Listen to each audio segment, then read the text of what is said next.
कर सकता ना इस घर का। जोर से बोले सुभान अल्लाह। इमाम हसन कौन है? इमाम हसन मालूम है आपको? इमाम हसन वो एक दिन काफिर ने, यहूदी ने आपसे सवाल कर दिया। सवाल बड़ा खतरनाक था, कोई और होता तो फंस जाता। उसने कहा मुझे आपके नाना की हदीस पर शक है। क्या? ये जो आपके नाना ने सिजन का लफ्ज इस्तेमाल किया कि वो मोमिन के लिए दुनिया जो है वो कैद खाना है और काफिर के लिए जन्नत, ये मेरे समझ में नहीं आता।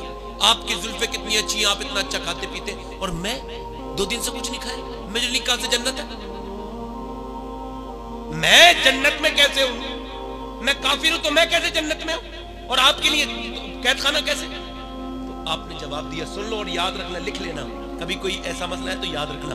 इमाम हसन ने फरमाया बात ही है, जो अल्लाह ने नेमतें मेरे लिए तैयार की है ना जन्नत में, अगर तू देख लेता ना तू कहता बेशक हसन इस वक्त कैद खाने में है, और जो तेरे लिए जहन्नम का अजाब तैयार है तू देख लेगा तो कहेगा शुक्र है कि मैं इस वक्त जन्नत में हूं। क्या बात है, सुभान अल्लाह, सुभान अल्लाह।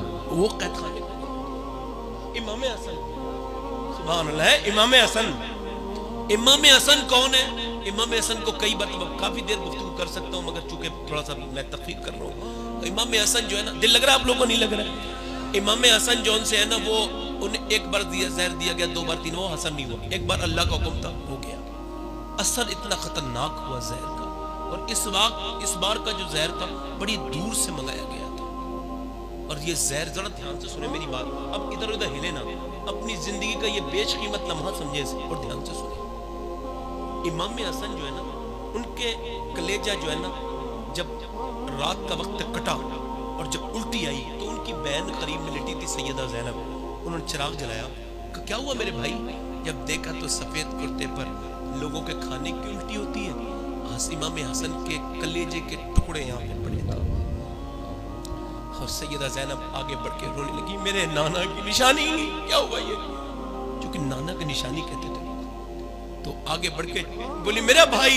कहले कि ज़ैनब टाइम नहीं है। किसने जहर दिया? कहने जल्दी से हुसैन को बुला लो। इमाम हुसैन आ गए।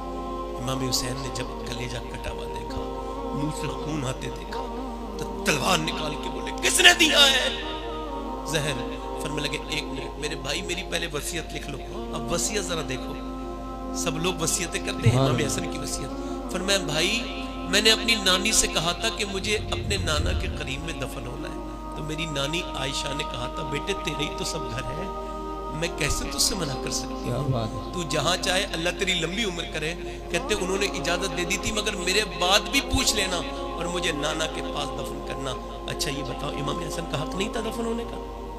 कहा नहीं, हुजूर के पास। तो क्या कहा मालूम है? दफन कहा करना मुझे नाना के। और कहा अगर मदीने का हाकिम जालिम है, अगर वो ना होने देना दफन, तो फिर मेरी वजह से झगड़ा नहीं होना चाहिए।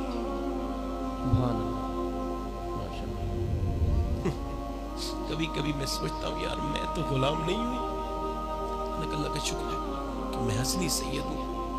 मैं फिर सोचता हूँ हम कैसे लोग हैं, हमने तो अपने पड़ोसियों को माफ नहीं किया। हम कैसे लोग हैं यार? कह रहे हैं मेरी वजह से झगड़ा, फिर क्या करें आप? तो फिर कहां दफन करें? कब फिर मुझे कब्रिस्तान में ले जाके मेरी माँ फातिमा के कदमों में दफन कर देना। फिर हाथ उठ गए। इमाम हुसैन कह रहे हैं किसने जहर दिया? हाथ उठा लिए। क्या बद्दुआ करोगे? कहा नहीं, उस उम्मत के लिए कैसे बद्दुआ कर सकता हूं जिसके लिए रोते हुए मैंने अपने नाना की आंखों को सूजे हुए देखा है। आंखें रो रो के सुजाने वाले, जाने वाले नहीं आने वाले। चंद पैसों के चक्कर में किसे भूल गए हो, चंद दौलतों के चक्कर में। अम्मी आयशा कहती हम जब रोते ना तो हमारी सिर्फ गाड़ी भीगती है। अम्मी आयशा कहती जब हुजूर रात को रोते थे उम्मत के गम में, तो हुजूर के आंसू घर के बाहर को निकल जाया करते थे। आंखें रो रो के सुजाने वाले, अल्लाह क्या जहन्नम अब भी न सर्द होगा। यार हम भूले किसे हैं? फजल बिन अब्बास कहते हैं हुजूर को कब्र में रख दिया, मेरा जी चाह हुजूर का आखिरी दीदार करूं, अब जाहिरी तौर से हुजूर देखने नहीं मिलेंगे। कहते जब मैंने कफन हटाया तो मैं रोने लगा। हुजूर के लब हिलते थे। किसे याद? अबू बकर को, उमर को, उस्मान को, अली को? नहीं नहीं, न अबू बकर, न उमर, न उस्मान, न फातिमा, न हसन हुसैन का। फिर हुजूर के लब हिल रहे थे। लब कौन से? अल्लाह अकबर। पतली पतली गुले खुस की पत्तियां लबों की नजाकत पर लागू। हुजूर के लब हिलते थे। हुजूर फरमाते थे उम्मती उम्मती उम्मती उम्मती। इमाम हसन कहते हैं उस उम्मत के लिए कैसे बद्दुआ करूंगा।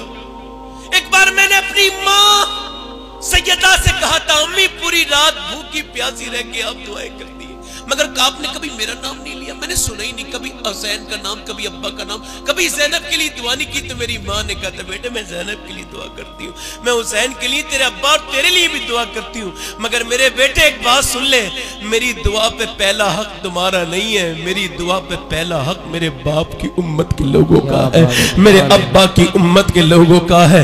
आज इधर उधर के 2-3 फैसले आ जाएं तो घबराना मत, अपना दिल थोड़ा मत करना। तुम्हारे लिए कोई आम आदमी दुआ नहीं करता है, अल्लाह के रसूल की बेटी दुआएं करती है, सैयदा फातिमा दुआएं करती है।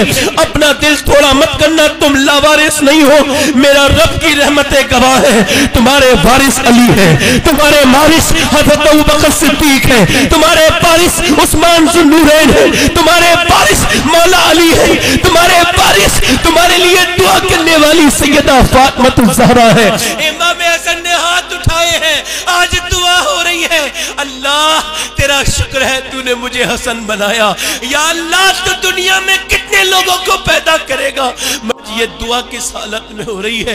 आज दुआ किस हालत में हो रही है? मियाँ गले कलेजे कट टुकड़े कट गए, आते भी कट के पखाने के रास्ते निकलती है, पूरा जिस्म नीला हो गया। मगर फातिमा का बेटा किसे याद कर रहा है, किसके लिए दुआ कर रहा है? हाथ उठा दिए, कहने लगे मौला ये सब बातें मुझे मंजूर है, मुझे तुझसे मुलाकात का बड़ा ही शौक है मेरे परवरदिगार, मगर आज हसन की आखिरी दुआ कबूल कर ले। ऐ मेरे रब, जिसने मुझे गालियां दी, जिसने मुझे धोखे दिए, जिसने मुझे परेशान किया, जिसने मुझे जहर दिया, मैं सबको माफ करता हूँ। इसके बदले में मेरे नाना की गुनहगार उम्मत को बख्श दे।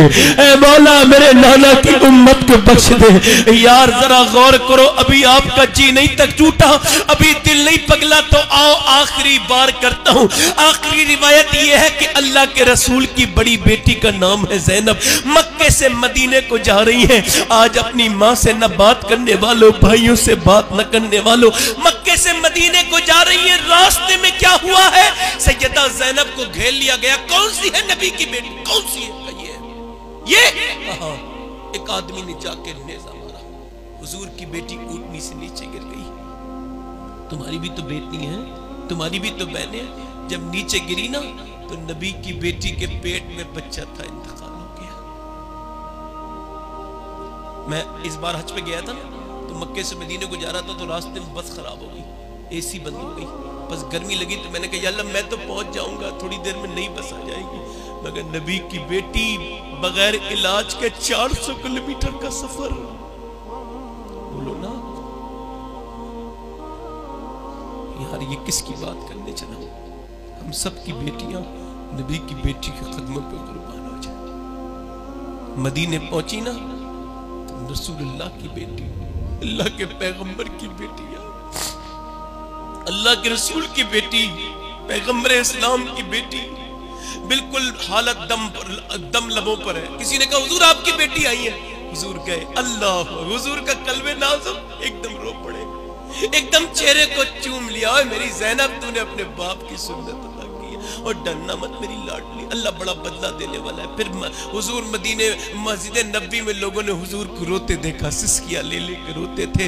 लोगों ने पूछा हुजूर क्यों रोते हैं? फरमाया मेरी ज़ैनब बिल्कुल अपनी माँ खतीजा की चेहरे की तरह है, उसका चेहरा देखा है तो उसकी माँ याद आ गई। फिर मेरे नबी यही जब मक्के जा रहे हैं, मक्का कौन सा जहाँ हुजूर को भूखा रखा गया, जब प्यासा, जहाँ हुजूर के ऊपर ऊँट की वजह सब कांप रहे, हुजूर काला इमामा बांध के मक्के में दाखिल हो रहे हैं। खुर्शीद था कि जोर पर क्या बढ़ के चमका था कमर, बेपर्दा जब वो रुख हुआ, ये भी नहीं वो भी नहीं। हुजूर पहुंचे, कांप रहे थर-थर, अरे ये तो बदला लेंगे, हमने इन्हें परेशान किया, मक्के से हमने इन्हें जुल्म किया, मक्के से इन्हें जिन्हें जिन्हें मक्के में रहने न दिया सुकून से।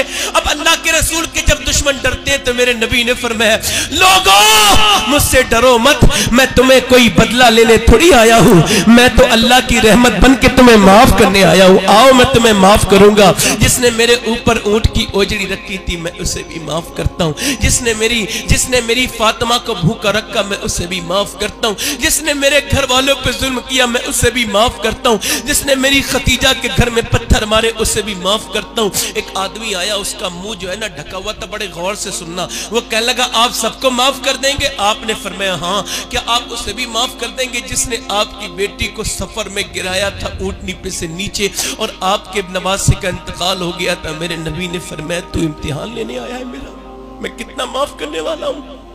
तू क्या समझता मैंने तुझे पहचाना नहीं?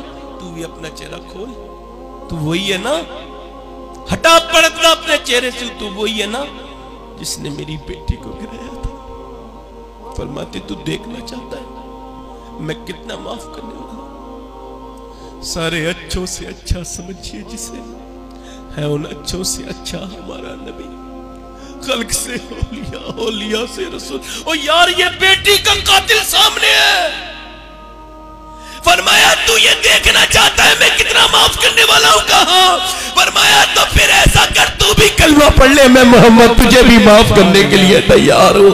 अल्लाह अकबर, अल्लाह अकबर। सुन्नते मुस्तफा यूं अदा कीजिए, अपने दुश्मन के हक में दुआ कीजिए।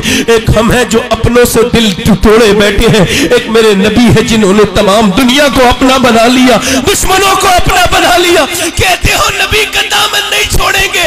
आज के बाद अपने दिल से याद रखो, दुनिया की सारी नफरतें निकाल दो। अपने दिलों का सुकून चाहते हो तो माफ करो।